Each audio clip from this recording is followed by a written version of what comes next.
Ésaïe. Chapitre 10.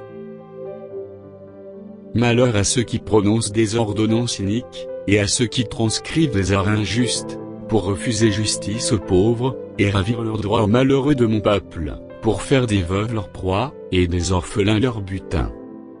Que ferez-vous au jour du châtiment, et de la ruine qui du lointain fondra sur vous?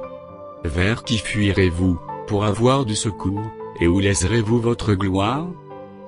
Les uns seront courbés parmi les captifs, les autres tomberont parmi les morts. Malgré tout cela, sa colère ne s'apaise point, et sa main est encore étendue. Malheur à l'Assyrien, verge de ma colère. La verge dans sa main, c'est l'instrument de ma fureur. Je l'ai lâché contre une nation impie, je l'ai fait marcher contre le peuple de mon courroux, pour qu'il se livre au pillage et fasse du butin, pour qu'il le foule aux pieds comme la boue des rues. Mais il n'en juge pas ainsi, et ce n'est pas là la pensée de son cœur, il ne songe qu'à détruire, qu'à exterminer les nations sans foule. Car il dit, mes princes ne sont-ils pas autant de rois?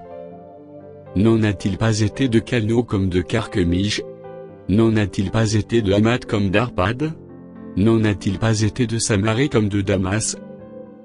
De même que ma main a atteint les royaumes des idoles, où il y avait plus d'images, qu'à Jérusalem et à Samarie, ce que j'ai fait à Samarie et à ses idoles, ne le ferai-je pas à Jérusalem et à ses images?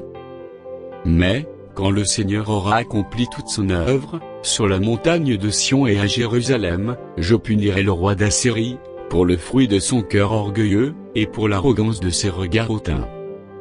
Car il dit, c'est par la force de mes mains que j'ai agi, c'est par ma sagesse, car je suis intelligent, j'ai reculé les limites des peuples, et pillé leurs trésors, et, comme un héros, j'ai renversé ceux qui siégeaient sur des trônes.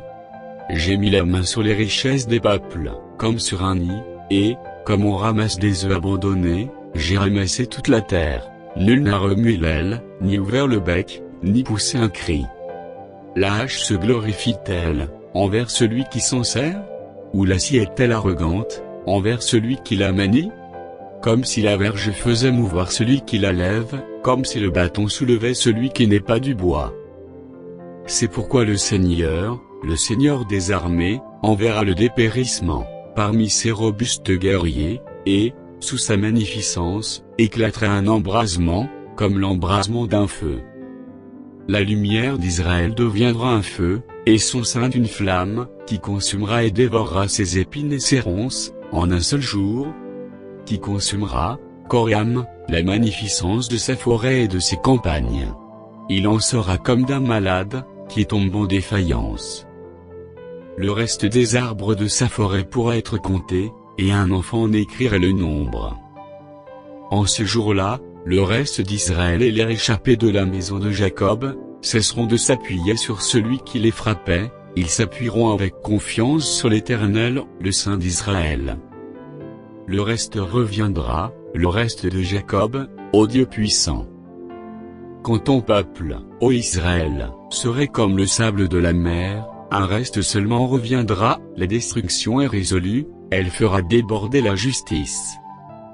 Et cette destruction qui a été résolue, le Seigneur, l'Éternel des armées, l'accomplira dans tout le pays.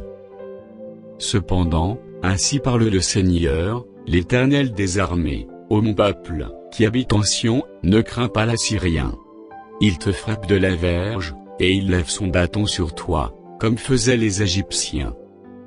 Mais, encore un peu de temps, et le châtiment cessera, puis ma colère se tournera contre lui pour l'anéantir.